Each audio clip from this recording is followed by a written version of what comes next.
Okay, we're on. Yeah, I just pressed got it. What was it? I just pressed the button, got it. So Oh, got it. yes, Okay. we're All on. right. Well, thank you so much for being willing to let me interview you on not just us as Voyagers going through this life together, but more specifically your story, the Pilgrim. But before I get into your story, I want to just ask you a few questions. And the first question I have is, what is a spiritual evolution? How would you describe a spiritual evolution? Oh, that's a big question. It is a big question. Yes, for me, it's all about connection and being connected. You know, when I grew up, I was very connected to nature. I lived close to nature on a small farm, and I played music in symphony orchestras and things like that. So I was connected through the music with, or you know, all the race and all the feelings and something greater that I didn't really. I just took it for granted. Mhm. And then when I started to work, I kind of lost it. So I started a few years later to search for whatever it was I had been losing. And it took me a lot of time to just try to find it again. Mhm. So somewhere there from the searching to start to find something. And when you find more and more and you try, you get connected again. And I got more and more awake. It's like spiritual awakening. I didn't have the words for it by then. It took me a long time to find the right community, or to find the right people, or to find the right words or educations or whatever you would call it, to find out that there are so many descriptions of it in different words and languages, and it's all the same. Mhm. So that's where I want to be. Okay. Do you consider yourself a Voyager? And if so, why? Yes. What is a Voyager?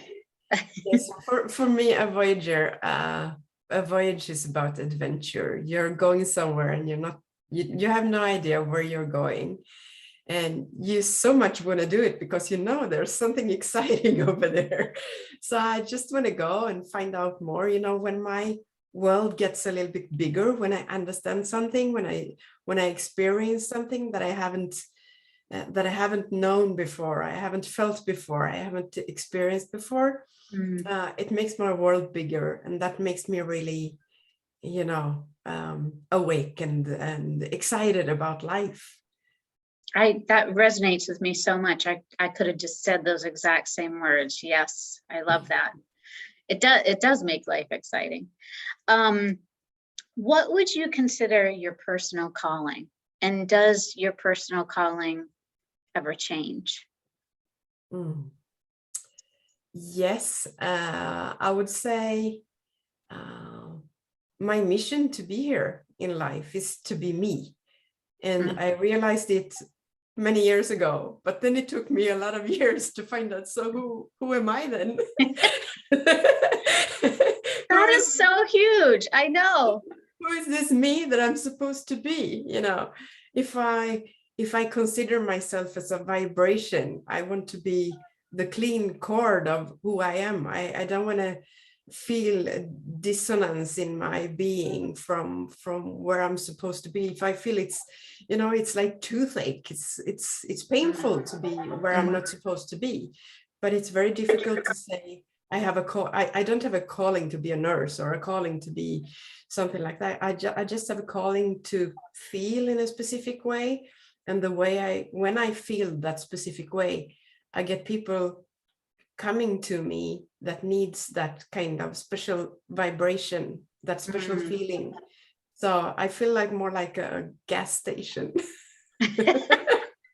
Oh, I love that. That's beautiful. Yeah. So I had a dream many years ago, and I made this big vision board, and I put a lot of pictures, and I put one picture that I knew I wanted to put there, but I didn't know why.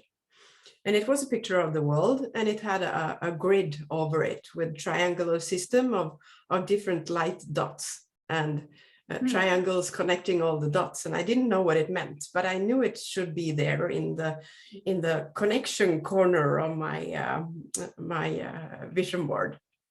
So I put it there, and like 1.5 years later, I understood that all these light dots are people. It's a big network that I'm supposed to be part of for the collective awakening of spirituality in the world.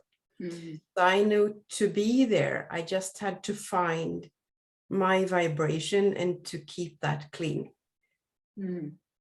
How do you keep it clean? By being sensitive to what feels good and what doesn't feel good. If it feels good, it's good. If it doesn't feel good, it's not good.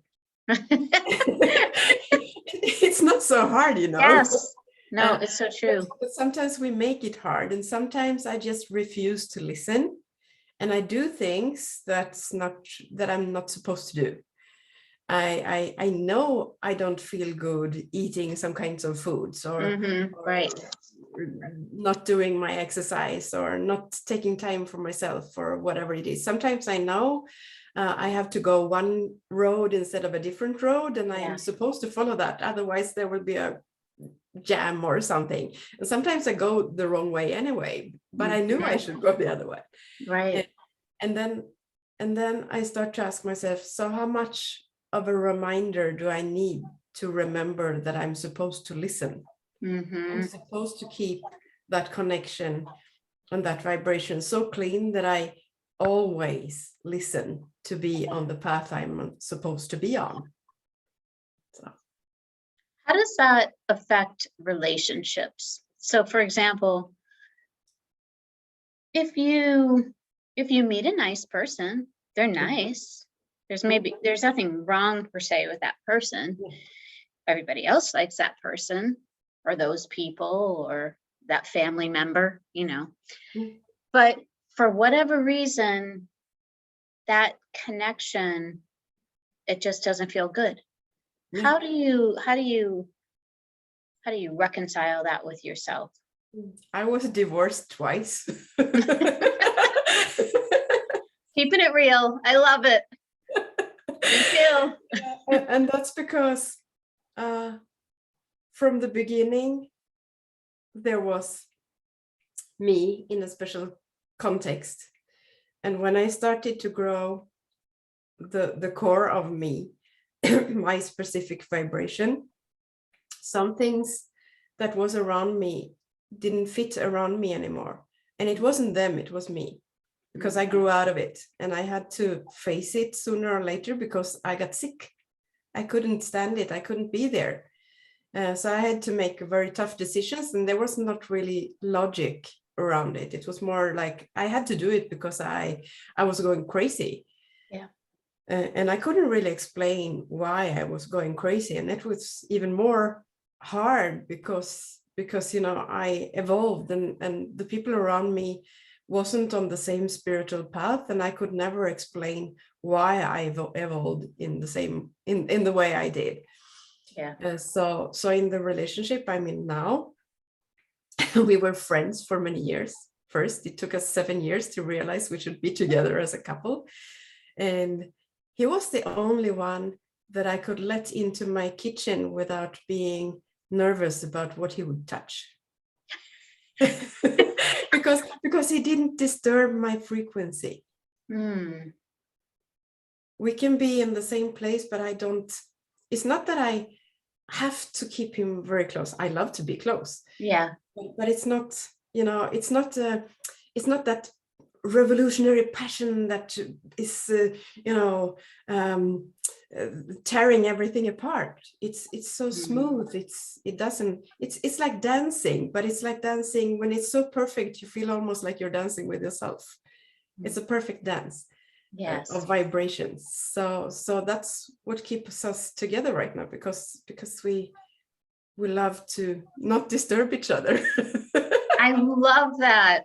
We're, I don't know, twins. I could everything you're saying resonates so much with me. I love that.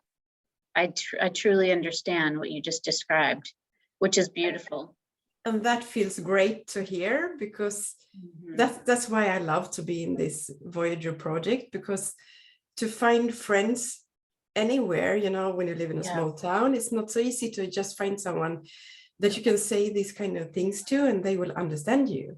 Exactly. Sometimes you have to look all over the world to find them. Exactly. And to find this small community, by now it's growing, and to feel like I can be as weird as I am and I'm welcome and you can understand me. Right. Awesome. Right. It's like we're speaking the same language. Yeah.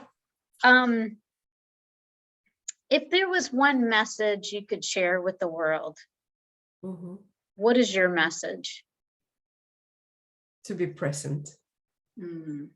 You know, I in my story, I try to bring you into my senses so you can be part of the journey.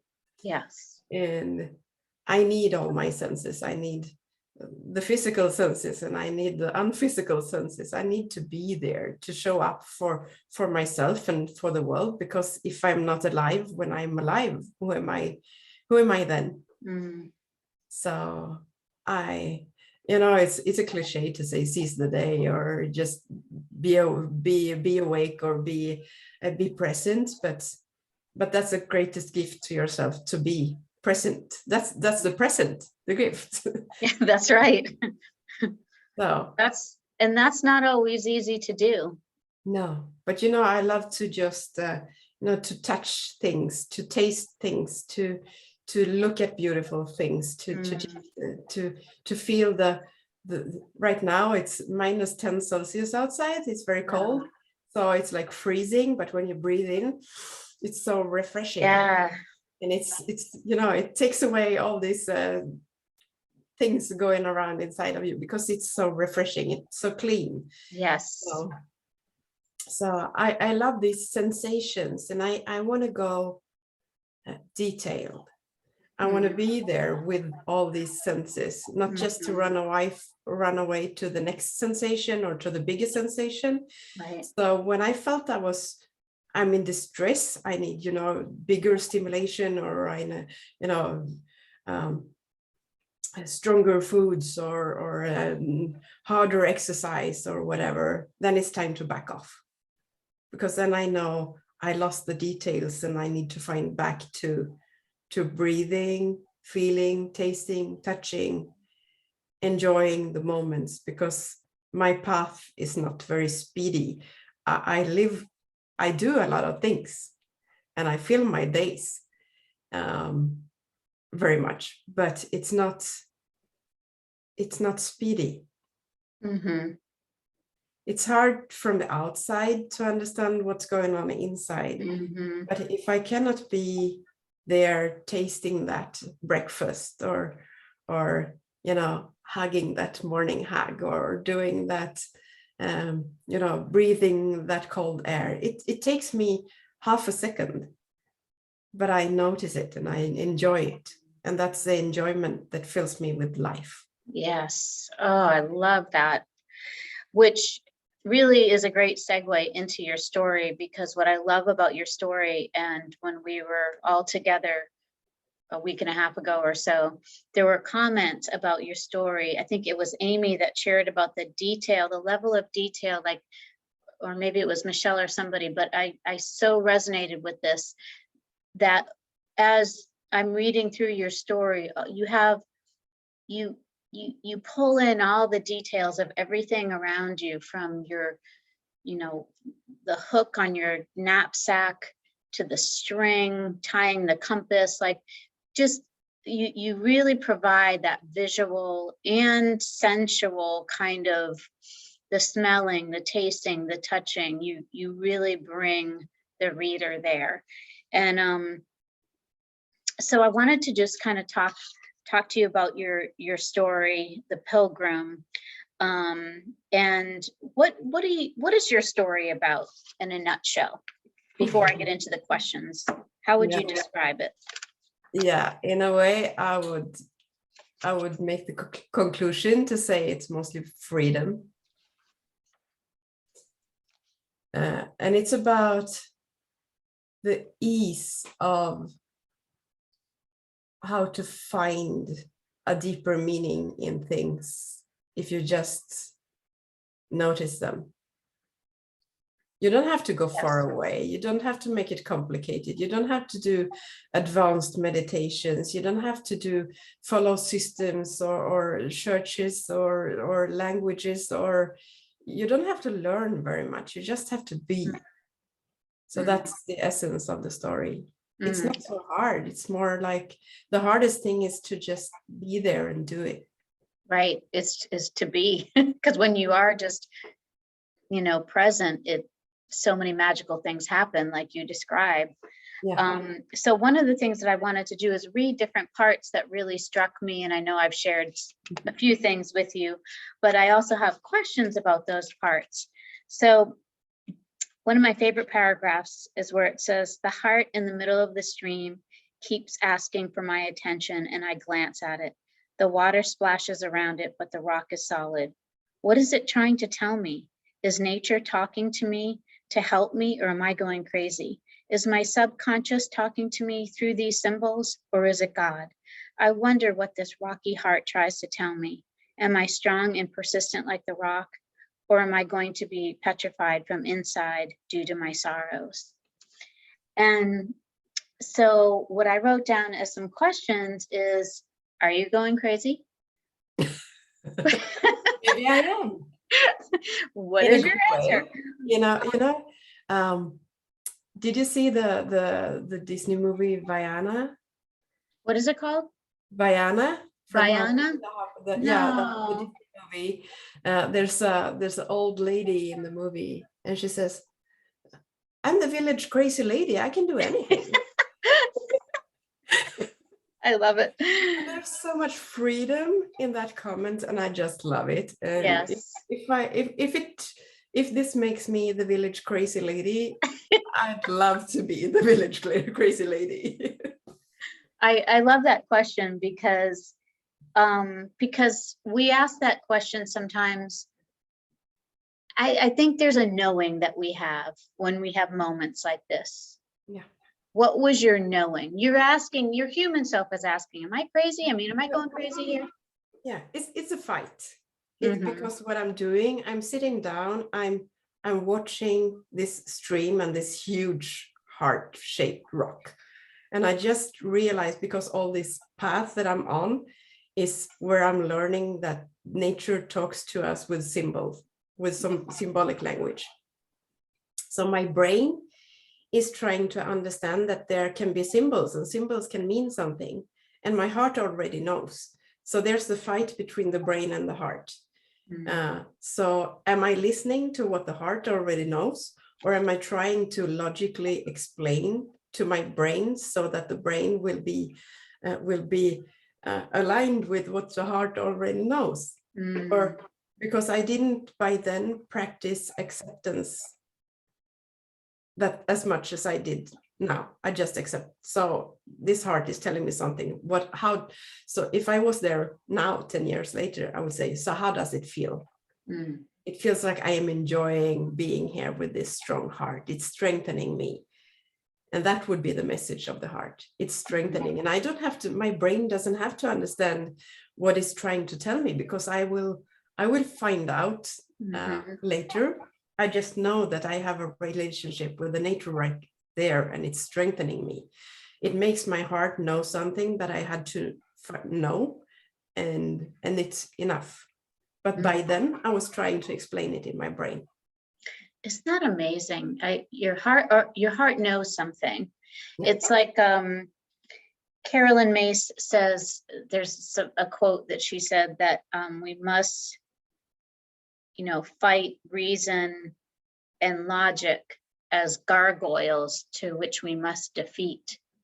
And everything that you just described is the reason why we defeat them, or that we try to defeat them, because you're right, the mind is always questioning and always bringing in that component when the heart knows what it knows.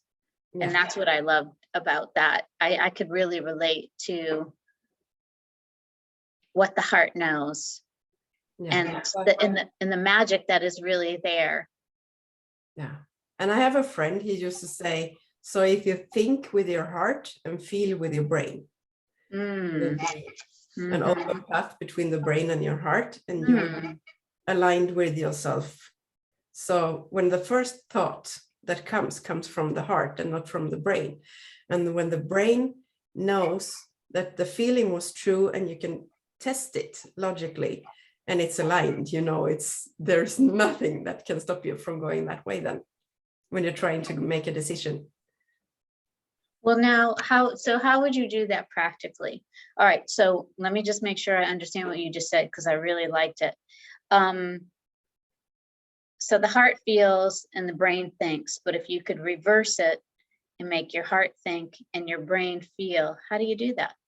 Yeah, if you do the logics of the heart and the feelings of the brain instead of the feelings of the heart and the logics of the brain, then you will keep an open path, and you will be full alignment.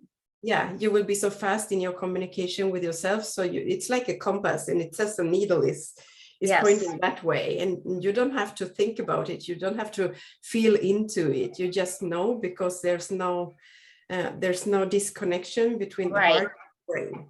There's no conflict in there. No, there's no conflict. So there's also saying that the longest path we ever travel is the one from the brain to the heart. Yes, I love that. So try to open up that space, and it goes through the communication. You know, you have to both feel it, think it, and also communicate and be what you feel. Then you're fully aligned and you're unstoppable. That's right. That is right. I know that feeling, and I love what you just said. All right, I want to jump to another part now. It says, I take a new look at the heart-shaped rock in the middle of the stream. Love is eternal like the rock. I mourn not the people I lost, but the principles of family, the idealistic belief of loving and caring for each other no matter what. The rock is lonely, separated from the world by the violent stream. I know that loneliness, and I hope one day I will feel as strong as the rock when life flows by.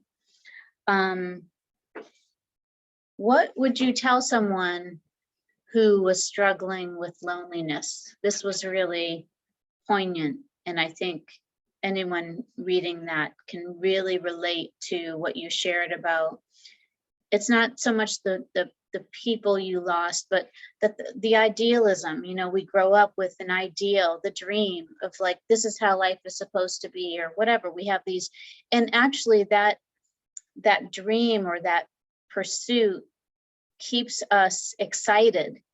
And it seems like life, you know, throws this one down and that one down, is in terms of our idealistic perspectives, only to let another emerge, which you talked about earlier, about why you're excited for life, because you're looking for the treasures of life, but it's different now. You know, we used to set our sights on the dreams of marriage and family, but all that has been dashed, and you have a different path. But before you got to that different path, there was a dark night of the soul of loneliness. Yeah. And how did you move through that? So in a way, I've always have a part of me that feels lonely, because I knew I wanted to be part of something bigger. And I thought it was a relationship to a man. So for years, I was hunting for that guy to show up, and then life would be, you know, happily ever after. Yeah, we know that's an illusion, don't we? So then this specific trip that we're on, the journey, the pilgrim's journey, my first pilgrim's journey, is my first steps to the real connection to nature. And I knew it from when I was a kid, you know, when I was one with nature. And after many years and a lot of searching, I found that I will always have the great mother earth with the heart of rock, or the feelings in the seas, or the, you know, she's always there with gifts, or a life, or company, with a bird or a butterfly or a flower, or something beautiful to watch, or something to smell, or something to enjoy together with her. So when I can be with the great mother, I'm not alone. I'm always the baby of the great mother. And when I'm together with the great father, the father in the skies, the feeling I get when I watch the stars, the feeling I get when I watch the clouds and I try to read them and see if he's telling me something. It's the relationship with the great father. So then I always feel like the child of the great father and the great mother. And if I was in church, that would be the Jesus consciousness. I would be, you know, Jesus is part of humanity, and humanity is part of God. But in my interpretation of the world, it's more like the earthly mother and the heavenly father. And I'm just in between. I'm the love baby. The love child. Yeah, the love child. So then, for that part, I will never be alone, because I'm always loved and I'm always brought here for something. Then, of course, as humans, my human side always need closeness. I need someone to hug. I need someone to be close to. I need to feel someone against my skin. I can pet an animal, or I can be close to someone I love. I can hug a friend. Or sometimes, you know, we have all our needs. We have sexual needs. We have needs of hugging or caressing or whatever, and it's needs. And then we need to accept that we also have human needs. We're not just spiritual beings. We're also human beings, and we have physical needs that we need to take care of. But sometimes, you know, a lot of these senses can be stimulated in so many ways. I can learn to enjoy tactile feelings of just more touching, and then my hunger for touching will not be so strong. If I like to touch the clothes I'm wearing, if I like to touch the coffee cup in the morning, if I like to touch, I get the warmth from that. And so if I'm more aware of what I'm feeling with my senses, I won't be so hungry. I like that. Wow. Bam. I mean, that was just, you won't be so hungry. No, I get that. I love it. Okay. That's a sweet tooth, you know. If you're hungry for sweets, that's right. What kind of sweetness do you actually need? Maybe you're the wrong, maybe you don't have the right people around you. Maybe you don't have the kindness to yourself. Maybe it's some other kind of sweetness.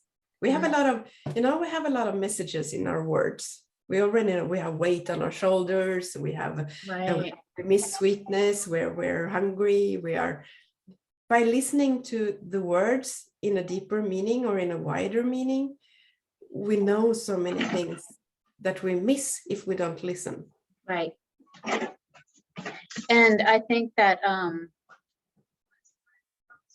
one of the things that I thought about when you were talking was that we have so many more senses. I mean, we tend to just think about the 5 senses, but there's so many more that we have that, you know, I'm not sure why we don't spend more time talking about all those other senses, but an acknowledgement of these other areas of our lives also helps to identify different emotions. And if it is loneliness, well, how can I help myself?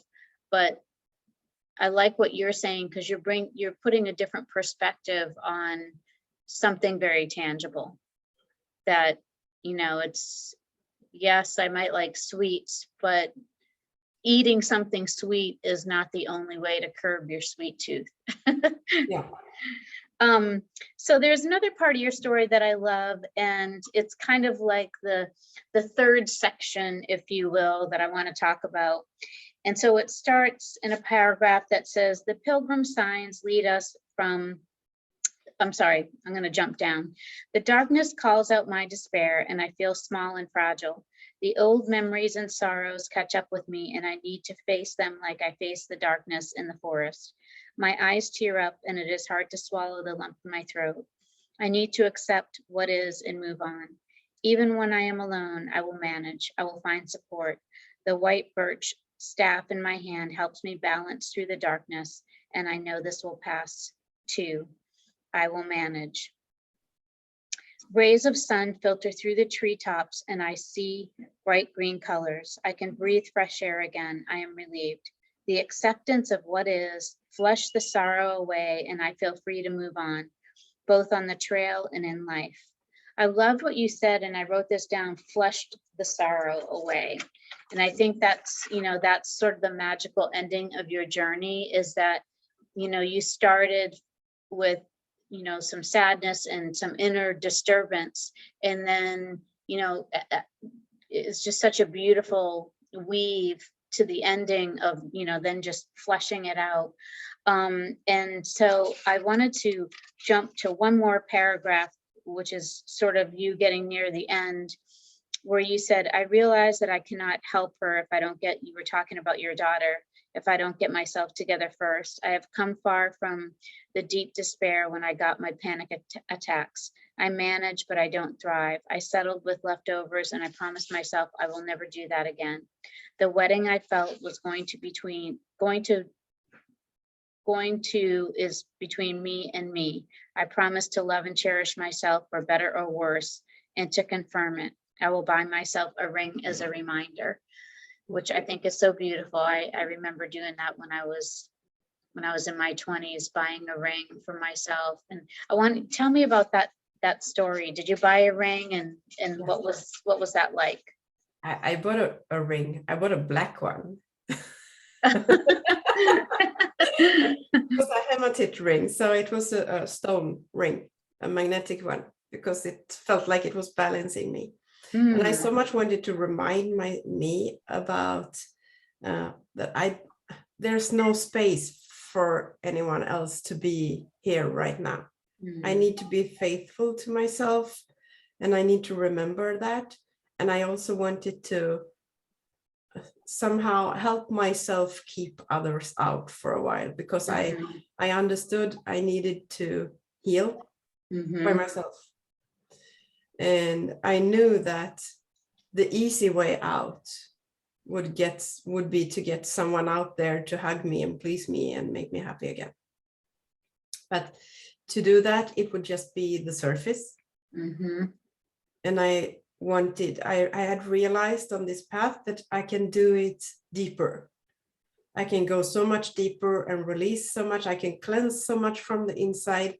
And I didn't want to close the door to myself to meet someone and to let someone in. It's hard. You have to get to know them, and you get disturbed by people, and sometimes the vibration isn't perfect, and it takes time to understand each other. And I wasn't at all prepared for that, but to remind myself of the importance of not letting that path be seen for a while.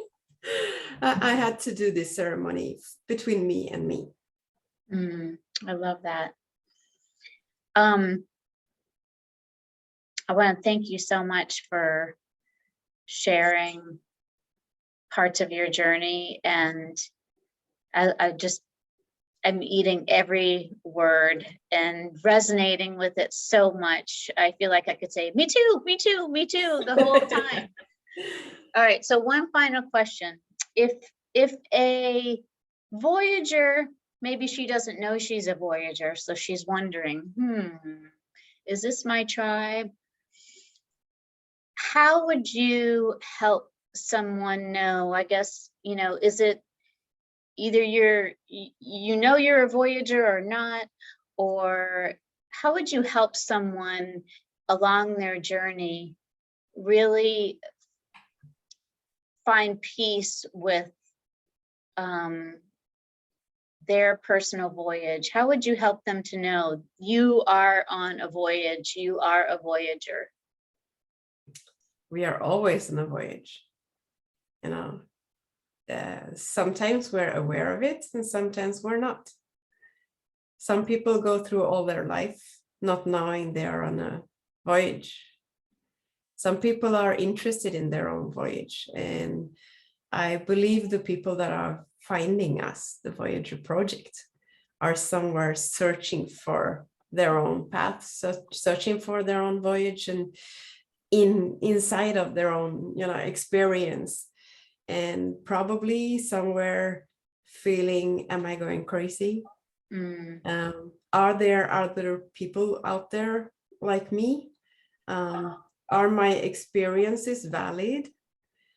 And the only thing I can say is trust it. What you feel is true. And if it's not true for anyone else, it's true for you. And you don't have to go tell everybody. You find the people you want to share it with. And when you find the right tribe, you share it. And then you share other things with other people, because we don't share everything in this group either. I mean, I don't have dinner with you because we're in different parts of the world. So I share that with other people. Maybe sometimes we will meet in physical. I hope so. But sometimes we have to accept that we share different parts with different people. We have friends to go have coffee with. We have friends to talk family stuff about with. We have spiritual friends, and we have communities for different things. And so this is a perfect place for people who think they are going crazy, that are just on a spiritual journey, to find someone who will understand you. Yes. Who is, oh, I've been there. Oh, I heard someone. I want to go there too. Or this is exciting. Or, oh, I heard about a tool that fits with that. Or I heard about it. I read a book. Or that sounds like the feeling I have when I did this. Or sometimes we can meet, and sometimes it's just exciting to hear someone else's story, and it's so much into it, and you hope that one day you will be as wise as that person. And it's amazing, because we all have our wisdom. We have the wisdom of being older, or the wisdom we have of just being young and naive, and going on a happy journey. Sometimes learning things just destroys your happy place. Sometimes it's more inspiring to be with the kids than to be with the people my age that are just bitter. Right. So we need each other, and we need all these different aspects of life to have a full life. Words that are spoken with such amazing wisdom. Curiosity. All right. Well, I want to thank you. I'm going to close this segment of our meeting. So I'm going to unrecord. I'm going to press the other button. And then we'll hold on. Pause recording.